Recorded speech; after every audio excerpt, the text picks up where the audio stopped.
Hello everyone, BA second year political science paper first हम पढ़ा रहे हैं और हमारा पेपर का नाम है इंडियन पॉलिटिकल थॉट, भारतीय राजनीतिक विचार। तो उसमें हमारा जो टॉपिक चल रहा था वो चल रहा था कौटिल्य। कौटिल्य के बारे में हमने जाना कि कौटिल्य का जन्म 350 ईसा पूर्व हुआ और कौटिल्य ने किस तरीके से राजा संबंधी विचार, राज्य संबंधी अपने विचार दिए। आज हमारा जो टॉपिक रहेगा वो है कौटिल्य का सप्तांग सिद्धांत।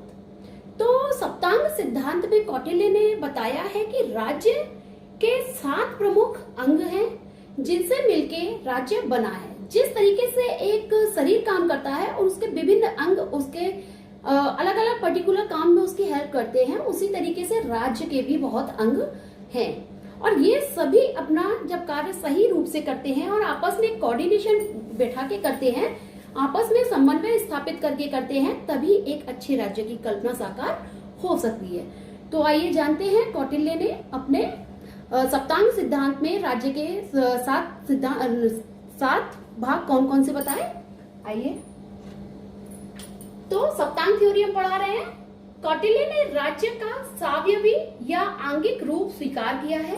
सावयवी से या आंगिक से मतलब कि जिस तरीके से एक शरीर है उसी की भांति राज्य होता है। राज्य के कई अंग हैं। उन्होंने राज्य के 7 प्रकृति युक्त तत्वों से निर्मित माना है। तो माना है कौटिल्य जो है उन्होंने माना है कि राज्य जो है वो 7 प्रकार के प्राकृतिक अंग हैं, वो तत्व हैं जिनसे मिलके राज्य बना है। ये 7 प्रकृति राज्य के 7 अंगों का निर्माण करती है। कौटिल्य का मत है कि राज्य केवल उसी स्थिति में भली भांति कार्य कर सकता है जब इन 7 अंगों द्वारा समन्वित रूप से अपना अपना कार्य किया जाए। तो कौटिल्य ने क्या बताया है कि प्रकृति का नाम दिया, इन्होंने बताया है कि राज्य की 7 प्रकृति होती है और जब ये आपस में ये 7 अपना अपना काम अच्छे से करें और समन्वित रूप से करें, तभी राज्य अच्छे से सुचारू रूप से राज्य में प्रशासन व्यवस्था चल सकती है। तो इन 7 अंगों का अपना अपना महत्व है। अगर हम कहें कि किसी भी एक अंग को कम कर दें तो राज्य का जैसे स्वरूप अव्यवस्थित हो जाएगा। तो अपने 7 की अपनी अपनी महत्व है। जिस तरीके से शरीर से अगर हाथ अलग कर दिया जाए तो शरीर का काम कम हो जाएगा और हाथ की जो वैल्यू है वो नहीं दिखा पाएगा। हाथ से जो कार्य किए जाते हैं शरीर नहीं कर पाएगा। तो अगर हम भी राज्य से अगर राज्य के ये 7 जो अंग बताए हैं उनमें से किसी एक को अगर हटा दे तो राज्य के स्वरूप की कल्पना करना साकार नहीं होगा। तो ये अपने आप में ये 7 महत्वपूर्ण है। जिस तरीके से मनु ने सप्तांग सिद्धांत दिया और भीष्म ने बताया, उसी को नियम को पालन करते हुए कौटिल्य ने भी अपना सप्तांग सिद्धांत दिया है। तो आइए जानते हैं कि सप्तांग सिद्धांत के 7 अंग कौन कौन से हैं। पहला है स्वामी, दूसरा अमात्य, तीसरा जनपद, चौथा दुर्ग, 5वां कोष, 6वां है दंड व्यवस्था और 7 है मित्र। तो आइए जानते हैं इनके बारे में कि कौटिल्य ने क्या बताया। स्वामी से तात्पर्य है राजा, जो कि शासन व्यवस्था का प्रमुख होता है। चूंकि राज्य बिना राजा के नहीं रह सकता और राजा ही राज्य की सारी शासन व्यवस्था को चलाता है और वो उसका केंद्र बिंदु होता है। तो राजा शासन की धुरी है। शासन संचालन में सक्रिय रूप से भाग लेने और उसे गति प्रदान करने में प्रमुख भूमिका निर्वाह करता है। राजा जो है वो एक प्रमुख है और राजा ही राज्य के सभी कार्य सुचारू रूप से करता है और वो केंद्र बिंदु है। उसी की आज्ञा से राज्य में और लोग कार्य करते हैं। तो राजा किस प्रकार होना चाहिए, कौटिल्य ने बताया है कि राजा शिक्षित होना चाहिए। क्योंकि अगर एक राजा अशिक्षित होगा, सही से उसकी शिक्षा व्यवस्था नहीं होगी, तो क्या होगा कि जिस तरीके से कौटिल्य का विचार है कि जिस तरीके से लकड़ी में दीमक लग जाती है और वो नष्ट हो जाती है लकड़ी दीमक लगने से, उसी प्रकार से एक अशिक्षित राजा का नष्ट होना स्वाभाविक है। और अगर राजा सही से शिक्षित नहीं होगा तो वो अपनी शासन व्यवस्था सही से सुचारू रूप से संचालित नहीं कर सकेगा। तो राजा को सैन्य प्रशिक्षण मिलना चाहिए, उसको शास्त्रों का ज्ञान होना चाहिए, उसे वेदों का ज्ञान होना चाहिए, उसे आन्वीक्षिकी का ज्ञान होना चाहिए। तो इस तरीके से राजा जब सारी चीजें अच्छे से ज्ञान होगा तभी वो निर्णय ले सकता है, तभी वो उसे दंड विधान आना चाहिए, दंड किस तरीके से दिया जाना चाहिए, न्यायिक उसकी कुशलता होनी चाहिए। और राजा अगर अच्छे कैरेक्टर का होगा तभी जनता उसके प्रति समर्पित होगी और उसकी आज्ञा का पालन करेगी और राज्य के कार्य में अपनी भूमिका अदा करेगी। अगर राजा अच्छा नहीं है तो कौटिल्य ने यह भी कहा है कि अगर राजा सही से अपने कर्तव्य का पालन नहीं करता या वो प्रजा के हित में कार्य नहीं करता तो प्रजा को ये अधिकार है कि वो उस राजा के विरुद्ध चली जाए और उसके विद्रोह कर दे और उस राजा को पद से हटा भी सकती है। तो इस प्रकार से राजा अपने आप में महत्वपूर्ण है और जो राज्य के सातों अंग है उसमें राजा की अपनी भूमिका है और राजा ही अन्य लोगों की नियुक्ति करेगा। तो राजा शासन का प्रमुख केंद्र बिंदु होता है। दूसरा है अमात्य। अमात्य मीन्स होते हैं मिनिस्टर्स। जिस तरीके से आप देखते हैं कैबिनेट मिनिस्टर हैं अपने यहाँ, तो प्रधानमंत्री के और राष्ट्रपति के कार्यों में सहायता देने के लिए, उसी तरीके से राजा अकेला तो कोई कार्य नहीं कर सकता कि वो राज्य की शासन व्यवस्था अपने आप ही पूरी चला ले सही से। अकेला व्यक्ति कुछ भी नहीं कर सकता, तो उसकी सहायता के लिए कुशल योग्य अमात्य होंगे जो उसको विभिन्न क्षेत्रों से जुड़ी जानकारियां देंगे, सलाह और मशवरा देंगे। अब राजा का क्या काम बनता है? तो राजा का कार्य ये है कि अपने जो अमात्य नियुक्त कर रहा है वो पूरी जांच पड़ताल कर ले कि वो अच्छे हैं या नहीं, वो कुशल है, योग्य है, तभी वो उन्हें नियुक्त करे। और राजा के लिए कौटिल्य ने यह भी बताया है कि राजा को कभी भी अपने सगे संबंधी, अपने मित्र आदि को अमात्य के रूप में नियुक्त नहीं करना चाहिए। इसके अलावा अमात्य के रूप में अहंकारी और नशे के आदि, मादक पदार्थों के सेवन करने वाले और जो व्यक्ति दुराचारी हो, अच्छे चरित्र के ना हो, उन्हें भी नियुक्त नहीं करना चाहिए। क्योंकि राज्य का जो कार्य है, राजा के बाद राज्य में अमात्यों का महत्वपूर्ण योगदान होता है। अगर अमात्य कुशल होंगे तभी वो अच्छे से कार्य करेंगे और वो प्रजा में राजा का वर्चस्व बढ़ाएंगे। अगर अमात्य गलत होंगे तो वो गलत कार्य करेंगे जिससे कि प्रजा में गलत संदेश जाएगा। तो अमात्य दूसरा महत्वपूर्ण हिस्सा है राज्य का। अब अमात्य किस प्रकार के होने चाहिए? बौद्धिक रूप से चतुर व्यक्ति को अमात्य नियुक्त करना चाहिए जिसकी मानसिक और बौद्धिक क्षमता अधिक हो। चूंकि बौद्धिक रूप से चतुर व्यक्ति जो होगा वही निर्णय ले सकता है और वही कार्य सुचारू रूप से कर सकता है। दूसरा, चरित्रवान होने चाहिए, शास्त्रों के ज्ञाता होने चाहिए।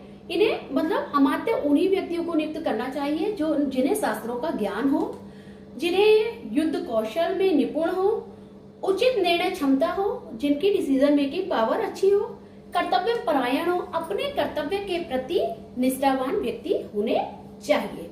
कर्तव्य पालन की जिसमें इच्छा होगी उन्हीं को अमात्य नियुक्त करना चाहिए। तो इस तरीके से अमात्य राज्य का दूसरा महत्वपूर्ण अंग है जो कि राज्य के प्रशासनिक और कार्यपालिका संबंधी कार्य, विधायी कार्य और न्यायिक कार्यों में अपना योगदान देते हैं। तब ये व्यक्ति कुशल होंगे तभी राज्य के अन्य कार्य कुशलता पूर्वक संचालित हो सकते हैं। तीसरा इन्होंने बताया जनपद। जनपद में टेरिटरी।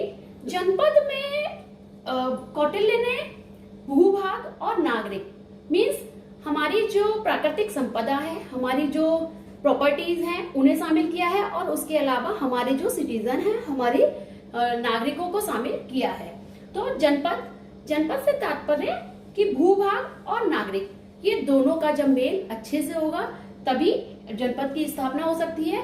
अगर कौटिल्य का ये कहना है कि अच्छा भूभाग है किसी राज्य में लेकिन अच्छे और कुशल नागरिक नहीं है या जनता ही नहीं है तो क्या होगा? तो वो राज्य नहीं होगा।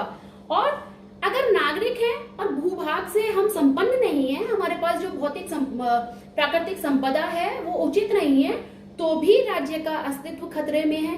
तो दोनों रूप से जब हम सुयोग्य होंगे, मीन्स हमारे पास जो प्राकृतिक संपदा है वो वन, जंगल, भूमि उपजाऊ होनी चाहिए, मतलब कि कम अगर श्रम लगे और ज्यादा उपज हो, ऐसी होनी चाहिए कि ज्यादा फल प्राप्त हो।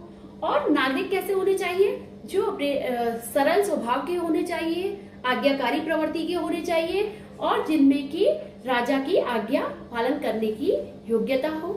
राज्य के शासन व्यवस्था में शांति बनाए रखने वाले होने चाहिए, चरित्रवान होने चाहिए। तो इस तरीके से जनपद की अपना महत्वपूर्ण स्थान है। बिना नागरिकों के, कौटिल्य ये भी कहते हैं कि अगर किसी राज्य में नागरिक कम है तो वो बाहर से अपने राज्य में नागरिक लाके बसा दे, क्योंकि नागरिक जब जनता होगी, अच्छी जनता होगी, तभी एक राज्य अच्छे अस्तित्व उसका रह सकता है। चौथा इनका पॉइंट है दुर्ग। दुर्ग से तात्पर्य किले, मीन्स किले कैसे होने चाहिए, किले हमारे सुरक्षित होने चाहिए, क्योंकि अगर किले सुरक्षित होंगे तभी हमारी सैनिक सुरक्षित रहेंगे, प्रजा सुरक्षित रहेगी, राजा सुरक्षित रहेगा। तो किलों का अपना महत्वपूर्ण स्थान होता है राज्य में। अगर सुरक्षित स्थान पर किले नहीं होंगे तो बहुत आसानी से बाह्य आक्रमण हो सकते हैं और राजा को क्षति हो सकती है, राज्य को क्षति हो सकती है। तो किले किस प्रकार से होने चाहिए, कौटिल्य ने 4 प्रकार के किले बताए हैं, जिनमें पहला है औदिक दुर्ग। औदिक दुर्ग मीन्स, अगर हम इसे कहें सिंपल भाषा में, तो जल दुर्ग मीन्स जिसके चारों ओर नदियां हो। चूंकि अगर नदियां होंगी तो वहां शत्रु बहुत आसानी से प्रवेश नहीं कर सकता। तो इस प्रकार से औदिक दुर्ग की बात की है। पर्वत दुर्ग, चारों ओर से पर्वतों से घिरा हो और बीच में गुफा टाइप में बना हो, तो ऐसे दुर्ग सुरक्षा की दृष्टि से बहुत महत्वपूर्ण हो सकते हैं। चूंकि पहाड़ ऊंचे होते हैं और पहाड़ों पे शत्रु जब चढ़ाई करके आएगा तो वो एक तो थक जाएगा और चढ़ाई करना आसान नहीं होगा, इसलिए पर्वत दुर्ग। धानवन दुर्ग, कांटेदार झाड़ियां व दलदल के मध्य, मीन्स कांटेदार झाड़ियों के बीच में स्थित दुर्ग है और दलदल के बीच में, जिसमें अगर कोई प्रवेश करना चाहे तो बहुत आसानी से नहीं कर सकता और प्रवेश करते समय उसे बहुत समस्याओं का सामना करना पड़ेगा। तो इस प्रकार से ये दुर्ग जो होते हैं वो सुरक्षा की दृष्टि से बहुत महत्वपूर्ण होते हैं। चौथा इन्होंने बताया वन दुर्ग। वन दुर्ग चारों ओर से घने जंगल से घिरे हो। तो ऐसे दुर्ग जब होंगे तो व्यक्ति जंगलों में बहुत आसानी से नहीं जाएगा और राजा और राज्य की दृष्टि से वन दुर्गों को बहुत महत्वपूर्ण माना है। कौटिल्य ने बताया है कि जब संकट की स्थिति होती है तो राजा खुद स्वयं वन दुर्गों में जाकर अपनी सुरक्षा करता है। तो इस प्रकार से विभिन्न प्रकार के दुर्गों की संरचना और प्रकार बताकर कौटिल्य ने बताया है कि किस तरीके से सुरक्षित राज्य की स्थापना की जाती है। 5वां हमारा पॉइंट आता है कोष। कोष मीन्स धन। धन संपदा राज्य के अस्तित्व के लिए अत्यंत आवश्यक है। तो अगर धन की बात कहें, कोष की बात कहें, तो अगर हमारे पास उचित मात्रा में कोष नहीं होगा, धन नहीं होगा, तो क्या कोई राज्य अपनी सुरक्षा कर सकता है? नहीं कर सकता। सुरक्षा तो दूर, वो कोई भी कार्य आसानी से नहीं कर सकता। जितना अधिक कोष होगा राज्य पे, उतना ही उसका राज्य अच्छे से चल सकता है, प्रशासनिक व्यवस्थाएं चल सकती है। तो राजा को चाहिए कि अपने कोष में वृद्धि करे, अपने राज्य में इतना कोष रखे जिससे कि वो भली भांति प्रशासन और शासन व्यवस्था चला सके, अपनी प्रजा के हित के लिए कार्य कर सके। तो जितना अधिक कोष होगा उतना अधिक संपन्न राज्य होगा। अगर कोष कम होगा तो ना तो युद्ध में राजा युद्ध का संचालन कर सकता है, ना ही प्रजा का हित कर सकता है। तो ऐसे राज्य की कल्पना करना ही अपने आप में अर्थहीन लगता है। कोष होना जरूरी है, बिना धन के कोई भी कार्य नहीं किया जा सकता। इसके बाद 6वां है दंड व्यवस्था, जो राज्य के लिए बहुत जरूरी है। दंड व्यवस्था से तात्पर्य, चूंकि दंड ही वो रास्ता है, दंड ही वो हथियार है। दंड के कारण ही राज्य की प्रजा राज्य के और राजा के आज्ञा का पालन करती है, और दंड ही वो शक्ति है जिसके प्रयोग से राजा प्रजा से जो भी वर्ण व्यवस्था है या आश्रम व्यवस्था है जो भी व्यवस्थाएं हैं वो व्यवस्थित रूप से संपादित होती रहे। अगर राज्य में दंड व्यवस्था उचित नहीं होगी तो क्या होगा कि डकैती, चोरी, आपसी लूटपाट होती रहेगी और राज्य के अंदर ही कलह उत्पन्न हो जाएगी और आंतरिक तनाव की स्थिति उत्पन्न हो जाएगी, प्रजा सुरक्षित नहीं रहेगी। तो राज्य में उचित न्यायिक व्यवस्था होना जरूरी है, दंड की व्यवस्था होना जरूरी है।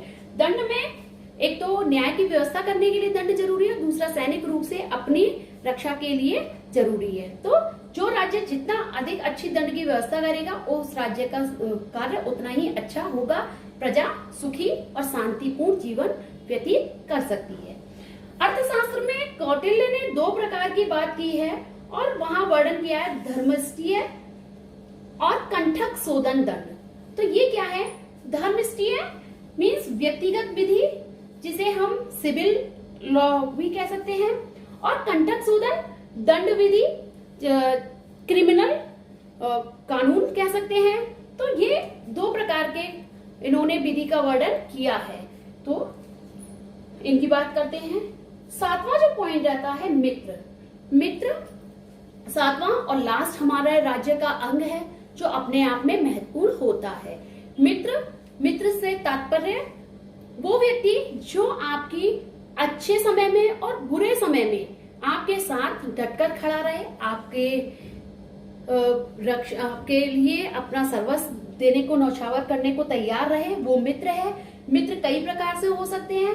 एक मित्र जो हमारे वंशों से पीढ़ी दर पीढ़ी हमारे परिवार के साथ मित्रता रखते हैं, वो मित्र होते हैं जो हमेशा से ही अच्छे मित्र रहते हैं। दूसरे कुछ मित्र ऐसे होते हैं जो समय के साथ हमारे मित्र बन जाते हैं। तो मित्र जितने अच्छे होंगे, मित्र आपके पास जितने अधिक होंगे, उतने ही आपके राज्य सुरक्षित रहेंगे। चूंकि अच्छे व सच्चे मित्र राज्य की एक उपलब्धि होते हैं। कौटिल्य मानते हैं कि आपके पास अच्छे मित्र हैं। अच्छे मित्र से तात्पर्य जो हर समय, संकट के समय में भी आपके साथ हैं और खुशी के समय में भी, और सच्चे मित्र जो हमेशा आपके साथ खड़े हैं। तो अगर आपके ऊपर कोई अन्य राज्य युद्ध कर दे तो आपका जो मित्र राज्य है वो आपके साथ आ जाएगा, आपकी शक्ति बढ़ाएगा, आपकी सुरक्षा के लिए भी जरूरी होगा। तो राज्य के लिए अच्छे मित्र राज्य होना बहुत जरूरी है। जो राज्य के पास जितने अधिक मित्र होंगे वो राज्य उतना ही संपन्न होगा। इस तरीके से हमने देखा कौटिल्य का सप्तांग सिद्धांत। उन्होंने बताया कि राज्य में 7 अंग होते हैं और ये 7 अंगों का अपना महत्वपूर्ण योगदान है और सब मिलजुल कर आपस में समन्वयपूर्ण कार्य करेंगे और अपने अपने कर्तव्य का पालन अच्छे से करेंगे तो राज्य सुचारू रूप से चल सकता है। कौटिल्य का जो ये सिद्धांत है, इसका महत्व आज भी हम राजनीति विज्ञान में कहीं देखते हैं। जब हम आज आधुनिक समय में वर्तमान में राजनीति विज्ञान के क्षेत्र उनके अंगों की बात करते हैं तो हमें दिखाई पड़ता है जनता और भूभाग। तो जैसा कि इन्होंने जनपद में बात की है, तो इस तरीके से ये इसका अपना महत्व है और राजनीति विज्ञान में अपना महत्वपूर्ण योगदान देता है। कौटिल्य के विचार भारतीय राजनीति में अपना महत्वपूर्ण स्थान रखते हैं। Thanks for watching.